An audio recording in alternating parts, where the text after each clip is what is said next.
Welcome, everybody. This is Bart Sharp and Becoming Quantum Conscious on United Public Radio and UFO Paranormal Radio on 107.7 and 105.3, broadcasting out of the beautiful city of New Orleans, Louisiana.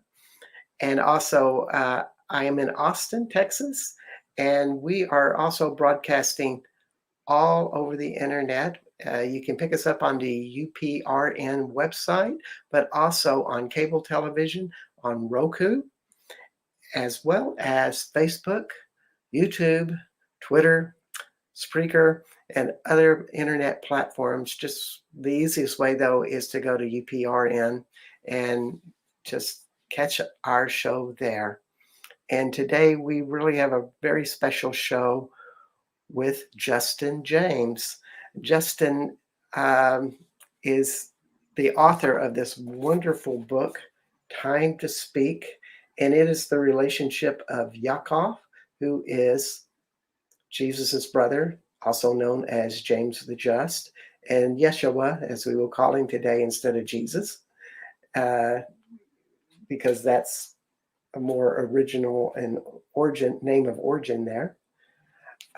So it's a wonderful book. It's a journey of two brothers. And Justin, welcome to the show. Well, good morning, Bart. Thank you. It's always a pleasure to be speaking with you, and you're everywhere.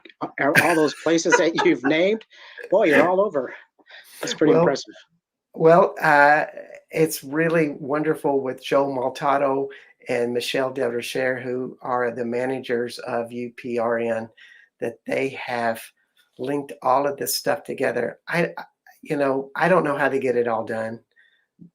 What I've been told is Joe even has a day job, and yet he has this huge metaphysical talk radio show that's, probably one of the biggest in the world. And I don't know. I guess he's never sleeps or something, because it's quite incredible that he's done this. And I feel very blessed to get to talk to very important people, or at least in my opinion, are important people, because they have something very special in the world. And I would just have to say, Justin James, you are one of those folks.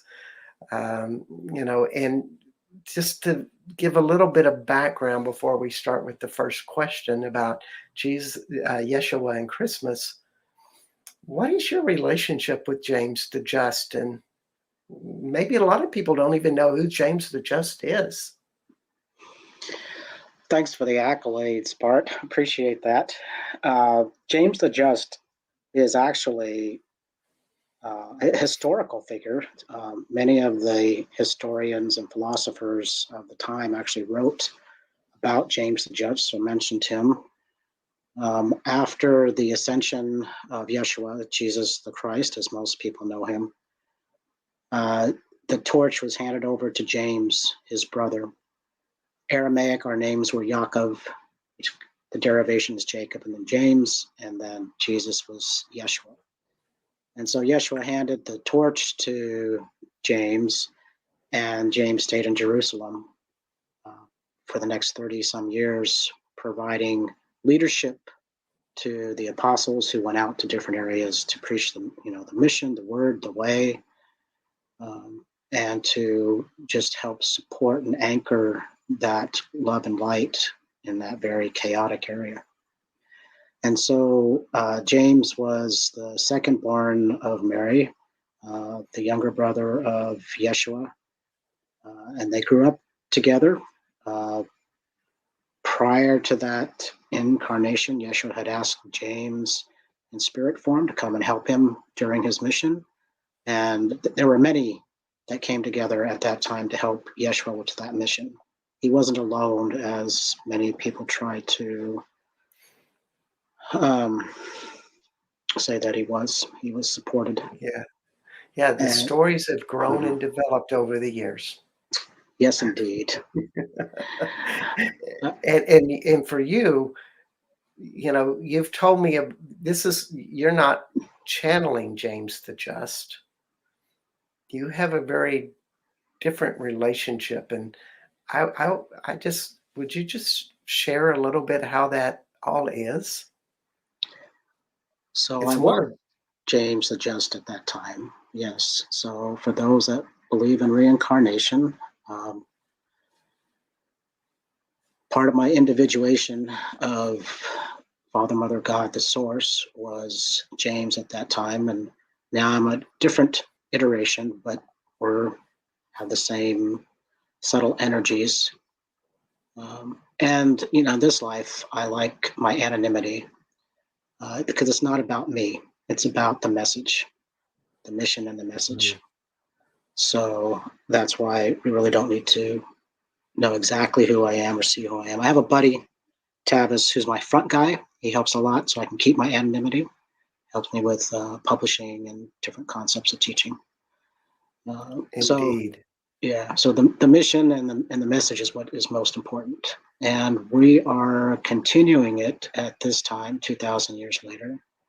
But we're at a very transitional time. Things appear very chaotic. There have been other times throughout Earth's history that things have been very chaotic, but this is galactically, universally, and at Earth time, it's a very transitional time that we are re-emphasizing the original message um, here at this time. It's a big job. And I have met Justin James in person. He and I met in France. He was actually doing one of my tours, uh, and I would just like to vouch for when Justin Justin was kind of like, he wasn't always with the group. We'd all get together and we would do our circle work at times, and Justin would kind of meander in sometimes. He was kind of in his own course. He had his own autonomy, so to speak. But whenever he joined the power of the circle just grew tremendously. And so it was kind of funny. They were telling me, this one lady goes, "You better watch that Justin guy. He's he's really different." And then when you joined the circle, and I go, he's different in that his energy is completely original or different than anybody I have ever met. I can say that because I've actually met you, and uh, I'll just leave it at that. And so I know your source comes from something very special, and you've been walking with that for lifetimes and lifetimes,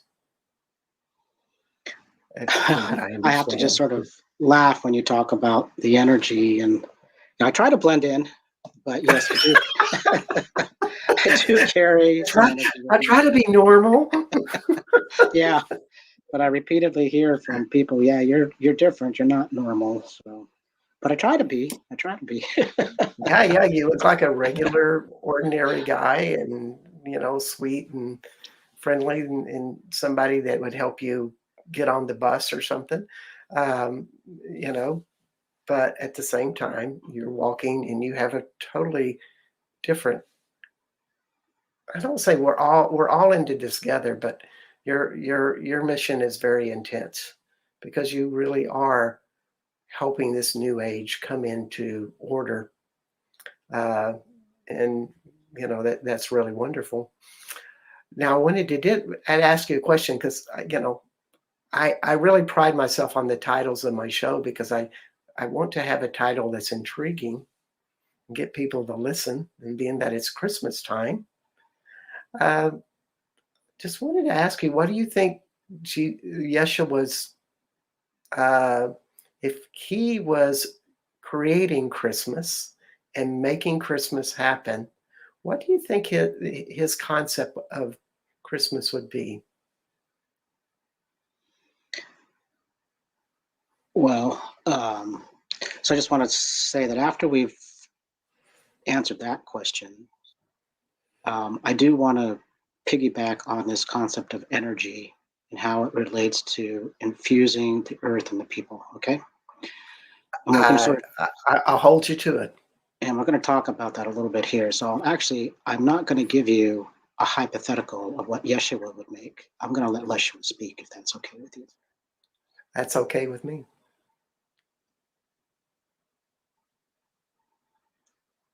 Bart, greetings in love and light. This is Yeshua ben Joseph, also known to you as Jesus the Christ. And you're asking, what does Christmas mean to me? Or your specific question a few moments ago was, how would I make Christmas? Let me expand on that a little bit. That, as many people know, I wasn't born on December 25th. I was born in the spring equinox in March. But those that decided to make December 25th my birthday were looking at broader practices of the time. The solstice, the winter solstice is the 21st, the longest night of the year as we start to turn back into daylight. And so we're going from dark to light. And there were many celebrations, there are many celebrations around that concept. And there were many practices that were happening at that time. And so the Christian leadership brought in the concept of celebrating the birthday of the Christ child. And what does that mean to me? Am I opposed to it? Am I in agreement of it? The actual date of my birth, except for the energy that was brought in at the time, really doesn't matter. What is important is the concept that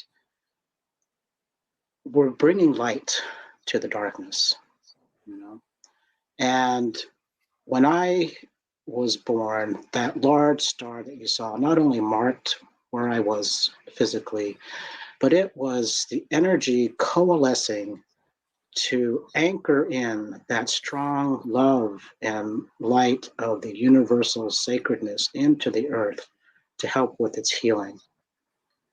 So we are celebrating that moment in which this large energy of love was sent to earth and anchored there. And then as I walked through my mission and my experience, bringing that energy on a regular basis to the earth and to the plants and the beings around me, the human beings, that was so important. And even on the cross, instead of emanating suffering and pain, I tried my best to emanate love and compassion. Forgive them, for they know not what they do, right? So we're bringing in this energy all along about compassion, forgiveness, and love. And so the celebration of that on December 25th is fine with me, because I think it's a really important opportunity to think about these concepts. Think about what my mission was, what the message was, and to have an opportunity to reinvest in that message for yourselves. As we are kind and compassionate and forgiving to those around us, that helps spread that love and that light.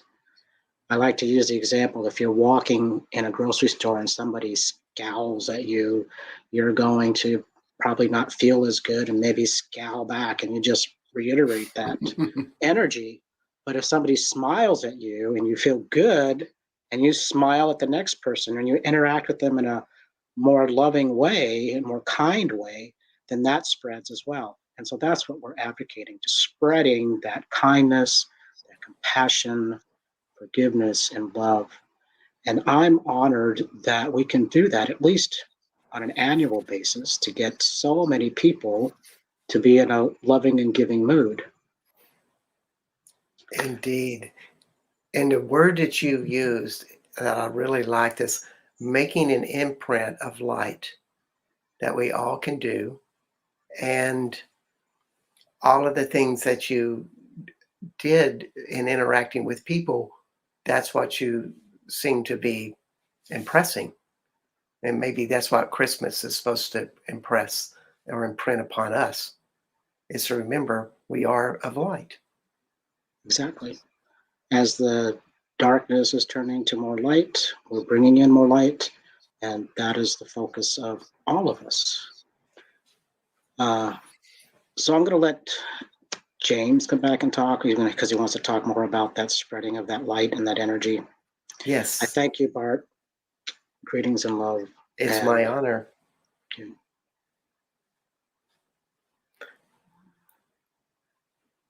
Back to Justin. And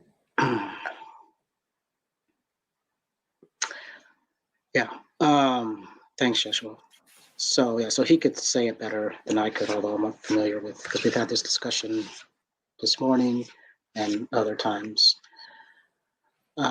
So we're talking about energy and imprinting and seeding the earth. So many people get discouraged because they aren't in positions of leadership, making big decisions like, what can I do? I'm just one person. What can I do? You're very important. Each person, each individuation is important, because as you bring in that love and light, compassionate energy, and you share it, it ripples out. You share it with the earth, and she can take it in and use it for healing for herself as well as other beings, all the plant and animal beings that live here. You share it with those around you. And again, just like that example I gave with the store, as you share that energy around you, it emanates out. And as you mentioned, Bart, you feel my energy when I walk into the group. That is the impact that we want to make. We want to share that compassionate, forgiving, loving energy with everything around us to help raise the vibration of not only yourself, but those around us, so we can continue to spread that out. thank you. And it really brought up another question, because some of my teachers have always said we are all infinite. We all have this infinite being with us. Yet some people, you do not feel the infinite potential so much. So, but it's there.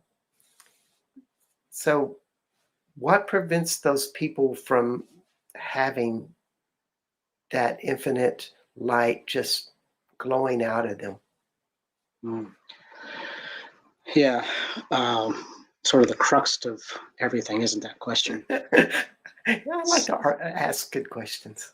Right. So we think of this realm in a dual manner, light and dark, but it's really non-dual. Even the darkest of dark comes from source, and there's light there. Even if it's infinitesimal and we can't see it with our eyes, there's always light there. Why are we not seeing the light? It's not that we're seeing dark, it's why are we not seeing the light? Because it has contracted. So the individuation that is not allowing light in has contracted, and they contract their light down quite a bit sometimes. And so the object is to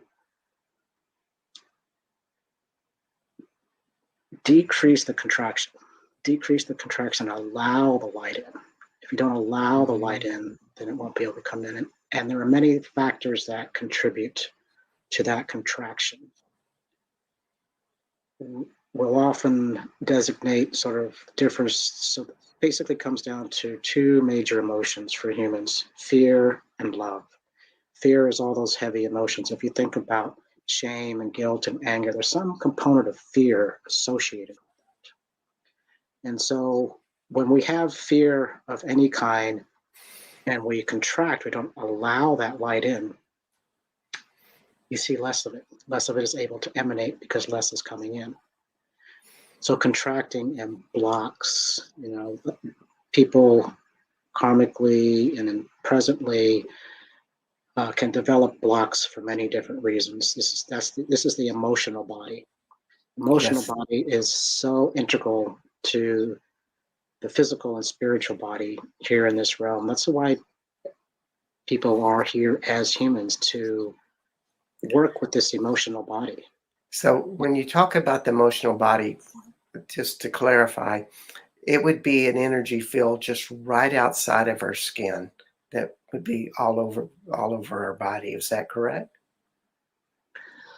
it integrates with the physical body. It's not really Yes. separate, but it's the Yes. component of energy that feels the emotions, the human emotions.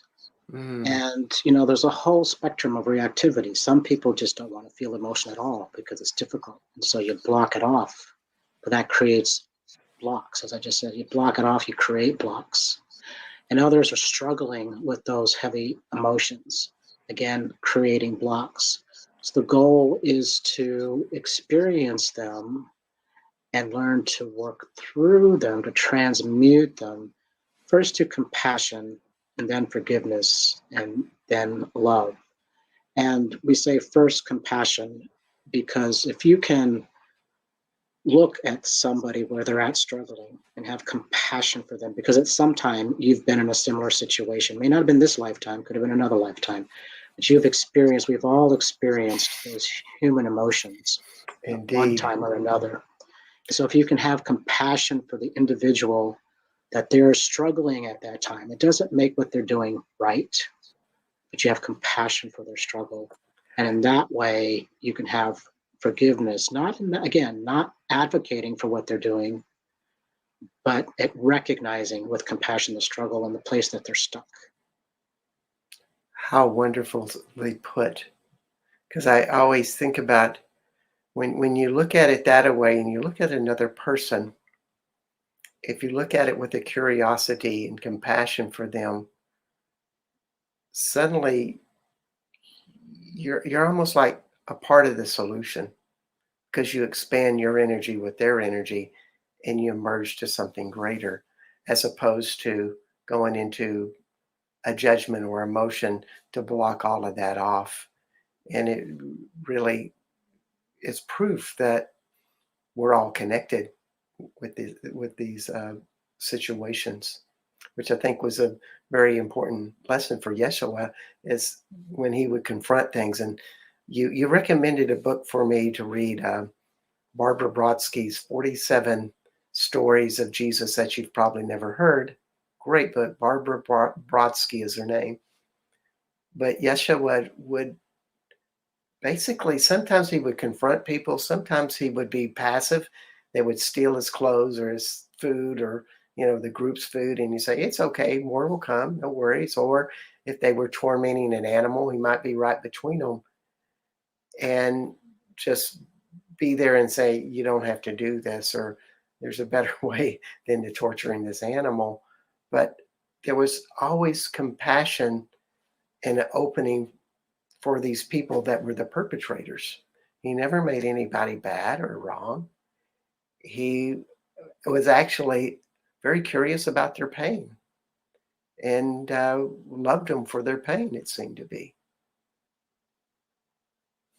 Yes, yeah, I'm glad you brought that book up. It's very helpful to read through that book and see the different scenarios, read and hear the different scenarios, and how they can apply to now with difficult individuals. And um, one of the one of the scenarios is, there was a thief amongst the group, and he just talked with them after a couple of days. He let them continue with the group. The rest of the group was sort of like, "Why are you letting this thief continue? He stole our silver candlesticks and sold them off, and he did this and he did that."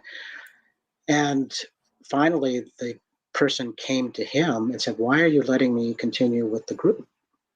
And he said, basically, to show you a different way. And he said, "Well, this is because this is all I've known." This individual saying, "This is all I've known. I grew up in a community of thieves, and then I was labeled a thief, and so this is what I should be." And Yeshua gave him another option. No, you don't have to be the thief. You don't have to continue to live the life you have lived, and basically showing him a different way. And that allowed this person to change his choices. And there was such a level of caring for that individual that was conveyed in that story as well. Almost like I've never been loved by somebody like that before. And then through that inspiration, the person made a different choice. Exactly. It wasn't condemning, it was a conversation, and a discussion about what has been and what could be, and you have a choice in a very loving and compassionate way. Yes. So it Yes. makes all the difference, because if I come at you aggressively and condemning, what are you going to do? You're going to contract, right? And if I Okay. but if I come with you in a loving and compassionate way, you're going to be more open to listen. And you may not make different choices right away, but down the road, possibly. And And, that's the and whole point, choice by exactly. choice. And knowing you, you never say that, well, I'm James the Just. We just said that for the radio. I said, and this is true, but in your experience, or my experience with you, is, that title was never presented to me or the group. I kind of had to pry it out of you, so to speak, because light doesn't need a title. It doesn't need a position or an authority or a role. It just is being, and it responds and reacts to its surroundings from the light. And it doesn't react from judgment or anger or other limiting emotions. It just sees the situation. And so when you're around somebody like that, that possibility for change happens. And wouldn't you say that that was part of Yeshua's mission? It was just to bring his presence around as many people as possible, because in some ways it's a person to person encounter. It's not so much that you can learn all of this through a book or something. Absolutely. The mission was to not only bring a message which you can speak about. There weren't much, people couldn't read and write very much back then, so they didn't have that. And they didn't have this fantastic internet that you are a part of now to reach thousands of people at once. Um, but by being a role model, by bringing in that love and light energy and expanding that around him and interacting with people in a way that they could understand the love and compassion rather than just hearing about it. That was so important to be that role model and messenger. Yes, indeed. Uh, it comes down to vibration. And for those of you listening on to the show, I suggest that you just tune into your own body and feel where places that it feels resistant or heavy or dense. And maybe there's thoughts connected to that going, oh, this guy is not the real deal, for example. It's kind of a judgment. And maybe be curious with that. But also request your body or request yourself to listen deeper.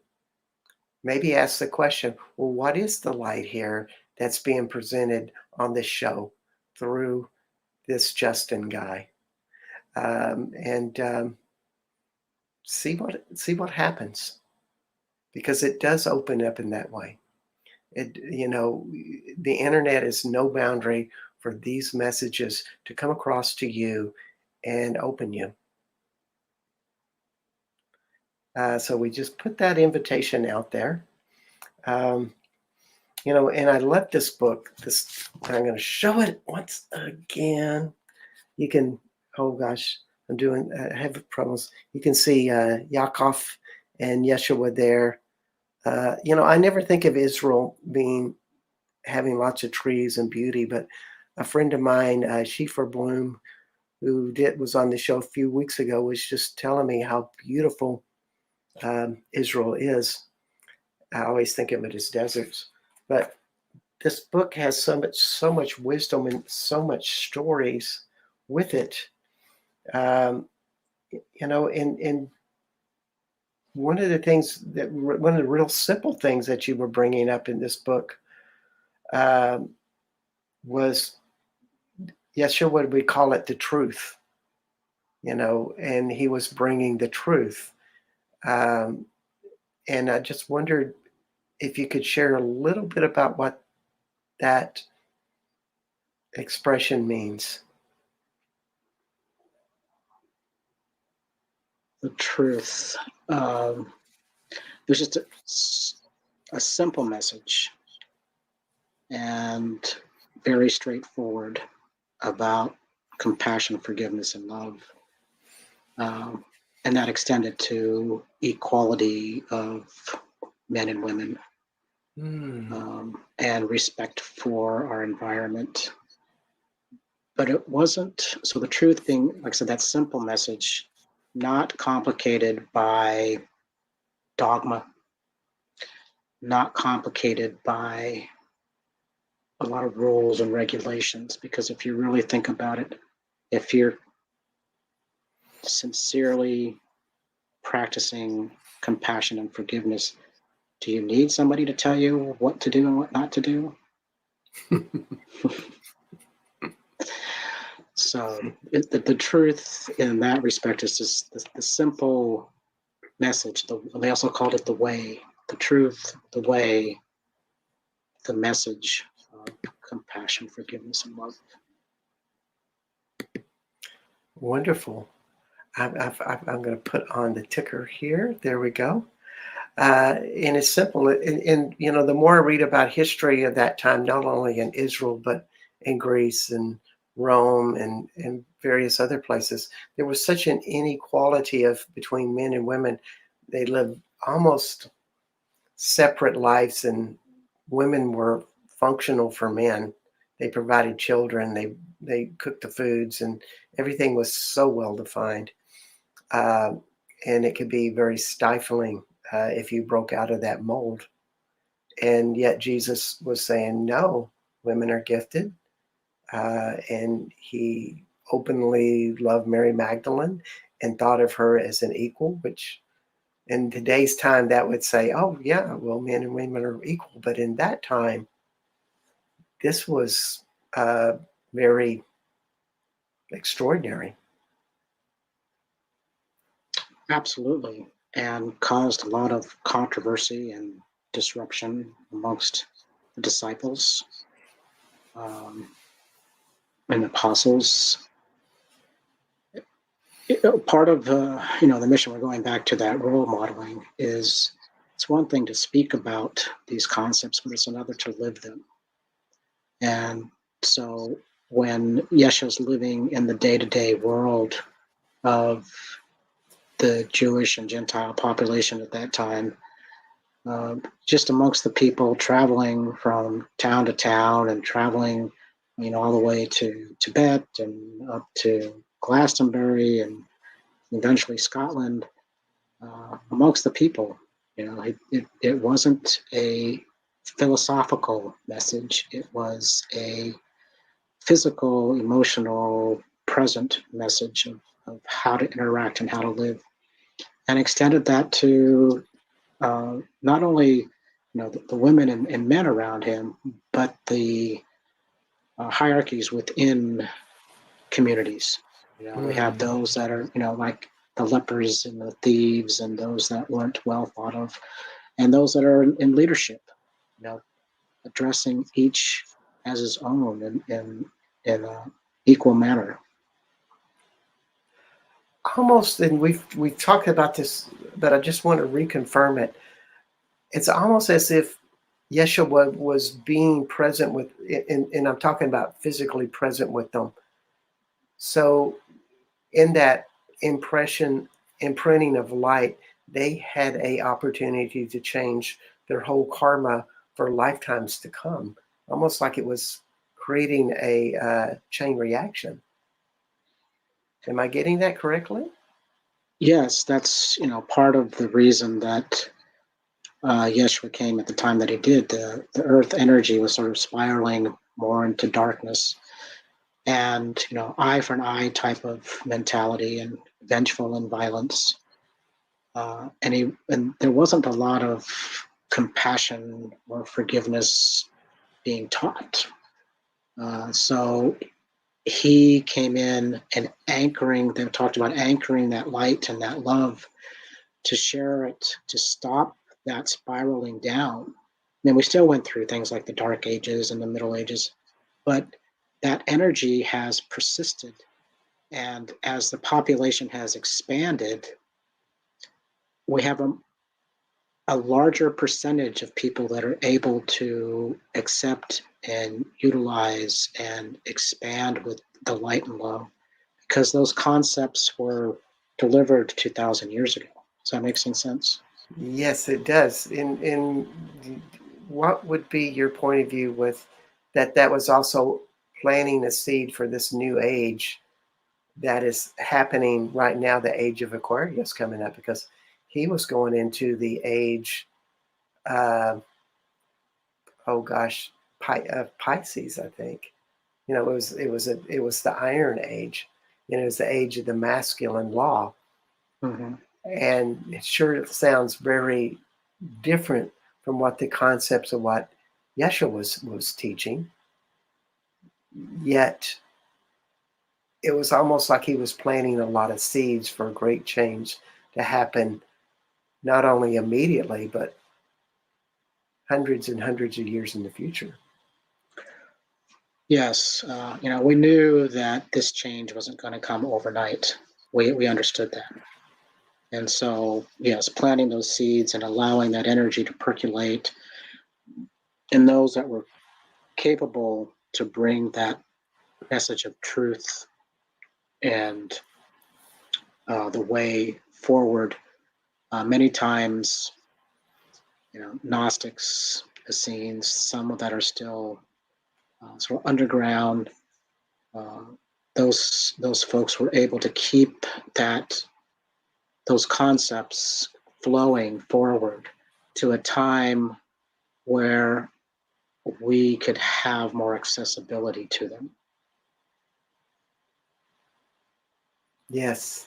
And maybe also for the people to evolve with them over the years. Because a lot of people, the idea of that light is a very hard concept to grasp. And it may take spirits and souls hundreds of years to really get it, so to speak. Yeah, and how do people get it? Well, sometimes they have to experience those what we call negative activities. They have to walk through the fear that they have. Uh, many people don't like change because even if they're not happy where they're at, they know what it is, and they can Yeah. make their way through it. So that's an evolving process. And we knew that it would have to evolve, and people might have to experience those things that make them really uncomfortable in a negative way in order to choose a more positive way. Indeed. It's been a process, as they say. It is still a process, yes. To me, that gives me hope, and such.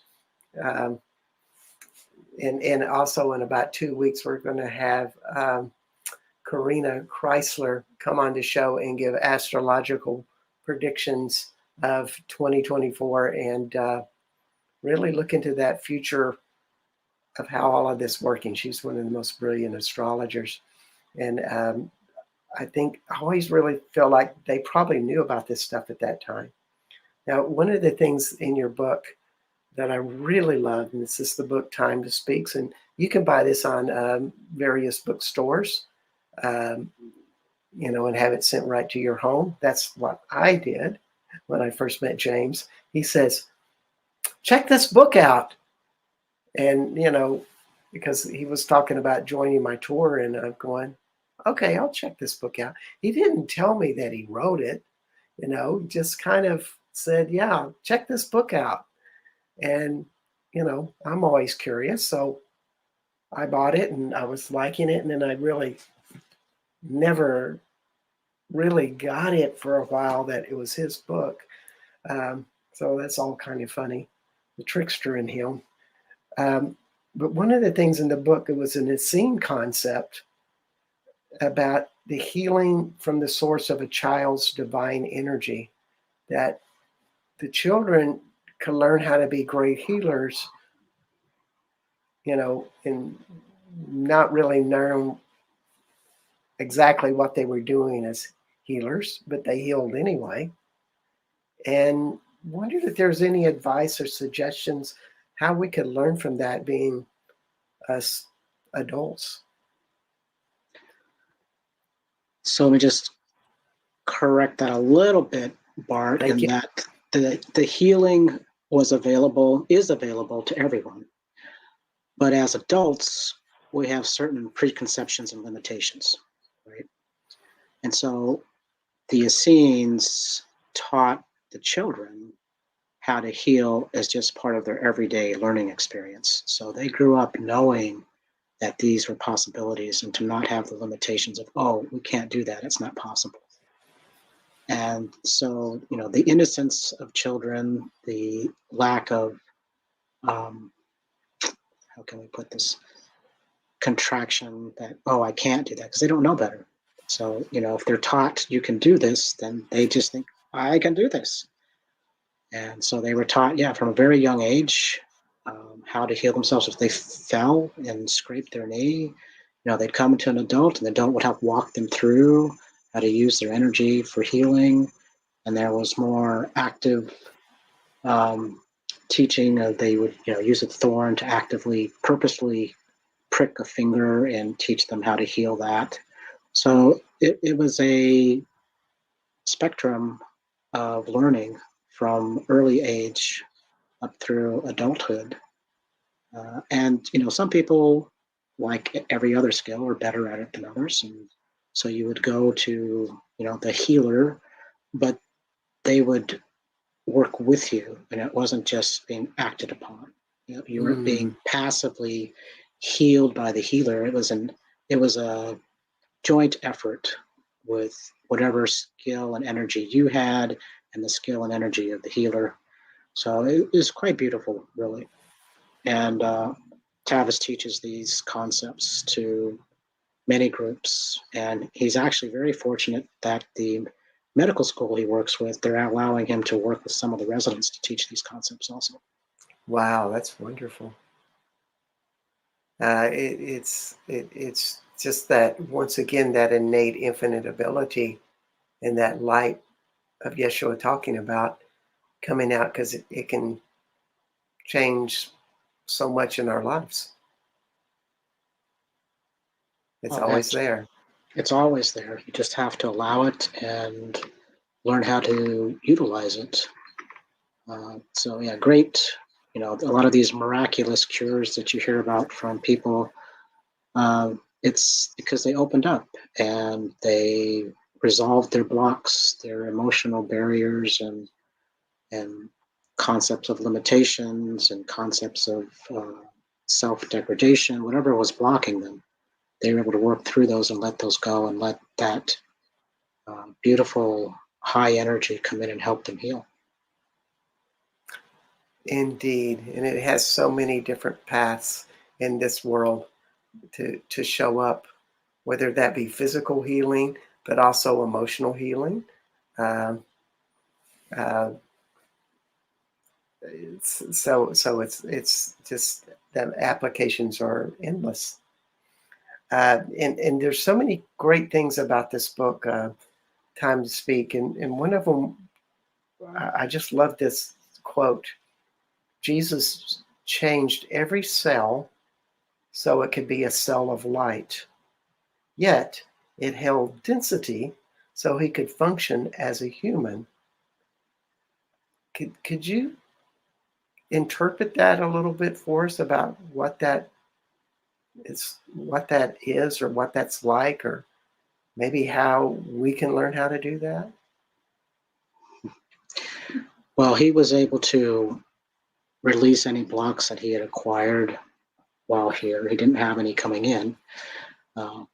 But, living in a human body, in a human world, you come up against challenges. And so he was able to meet those challenges and work through them so that he didn't hang on to blocks, and allows that light from Source, Father, Mother, God, the infinite universe, to come in, and it just infused his whole body. And the challenge can actually be when all those cells are infusing with that love and light, raising the vibration, and sometimes the vibration shifts the physical form. I like to use the analogy of water. At a lower vibration, it's ice. Higher vibration, it's water. Higher yet, steam, and then gas. And that they all change phase dependent upon the vibration of the molecules. And so this human body is at a certain vibration and composed of carbon elements from the earth, and it's joined by the spiritual energy. And so when you light up all those cells, potentially they can raise to a vibration where they're no longer physical. And that's where we see with his ascension. He was able to raise past that physical limitation of that lower, I don't want to say lower vibration, but vibration that was less than what he achieved afterwards. So when he was pulling from realities of just the highest realms and bringing that into his body.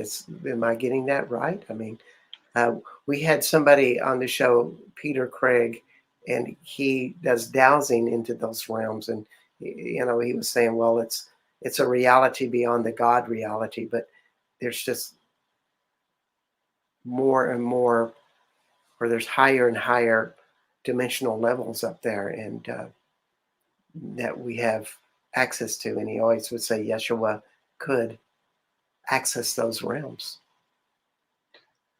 Well, universal energy is what creates life in all forms. And some of those we see with our physical eyes, and some of them we don't. Some people can see past the physical 3D realm. Those that see spirit and ghosts and other things. And in those energies in those other dimensions, yes, he could harness those and learn to. That's part of his training when he worked with the Druids and the monks in Tibet and India, working with all these different masters, allowing him to free up that emotional body and make changes in the physical body. And eventually, when he was ready and it was timely, to change that 3D physical body to higher vibration. So if you are in Austin, Texas, like I am, some regular guy, as if, anyway, I laugh at that regular guy, normal guy. Ha, ha, ha. Any advice on how we can develop in that? Practices, tools, etc. Well, I want to bring in another concept here is of physical body, human body. We make a choice to be here because there's many reasons. Some are here simply in service. Others are here to learn things that they wanted to learn. And it's being in the human body is always challenging. Human experience is always challenging. And so many people are like to escape the physical body. And escaping the physical body and going into spirit form. So I want to caution in that we're each here in the human experience for a reason, and to embrace that. And even if you don't know specifically what your plan was, embrace the challenge and embrace the experience to optimize it, to again, work towards that compassion, forgiveness, and love. And as you do that, you're going to be infusing all those cells with that higher energy. You're going to be increasing your vibration. And if you truly chose to step aside from the physical body for even temporarily, like some people bilocate and do different things, you can do that, working with some people that are considered masters or more experienced. You always want to do that with caution because you don't want to hurt yourself. So I want to ask the question with the forgiveness, love.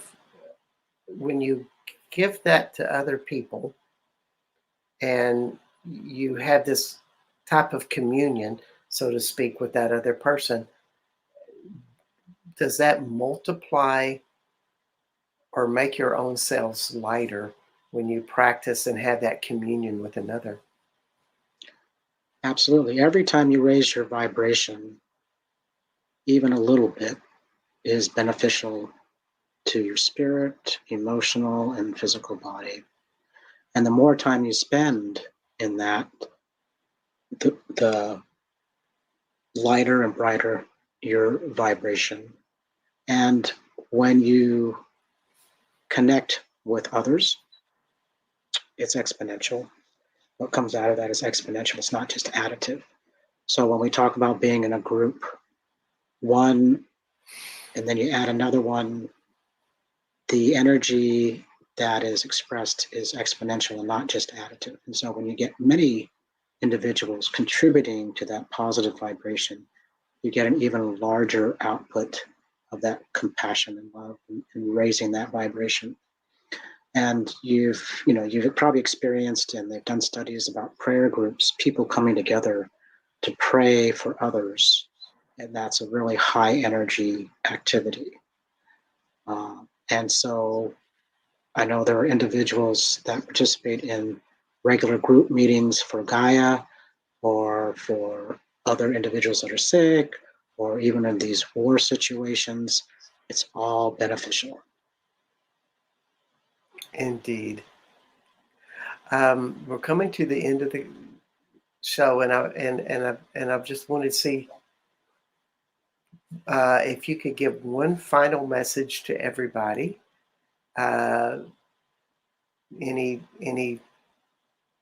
last words of wisdom?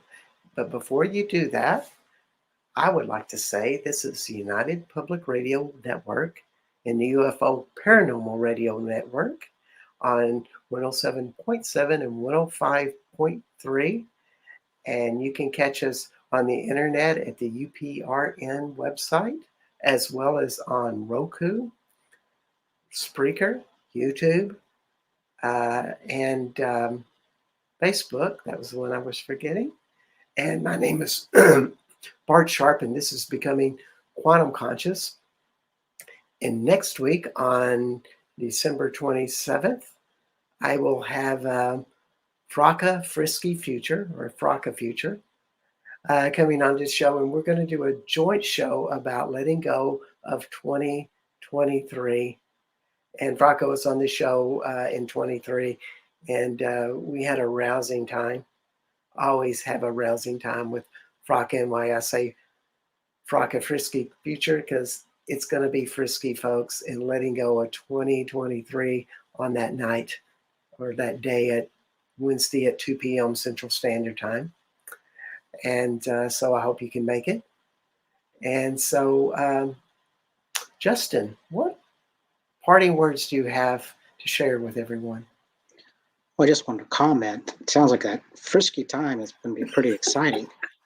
That's a great term, frisky, very energetic. So, sort of the bottom line is that every human is capable of raising their vibration. And that was one of the major points of Jeshua coming in physical form, is to be in human form, be that individual who is experiencing human challenges, to show that it is possible. And people will say, oh, because it was Jesus, it's Jeshua, I can't do that. I'm not capable. Yes, you are. By each choice you make. And if you make a choice that's not optimal, you can always make another choice that is more positive. And so I just really want to impart that every one of us, each and every one of us, is capable of making choice by choice a difference in our vibration and the world around us. That's a wonderful thought. It seems to be the theme of this show is, as they say, as the Doobie Brothers said, taking it to the streets. And so we'll end it at that. And thank you so much for being on the show, Justin. Thank you, Bart. I really appreciate it. And just a plug for Bart's tours. It was great. And through the Mary Magdalene, Essene, Cathar area, he did a wonderful job. And if you ever get an opportunity to tour with Bart, I would encourage you to do so. Well, thank you. And I encourage you to check out this book, Time to Speak by Justin James. And hope to see you in France. That'll probably be the next time I see you, my friend. Yep, that'll be good. Take care, Okay. Bart. All right. Bye-bye, everybody.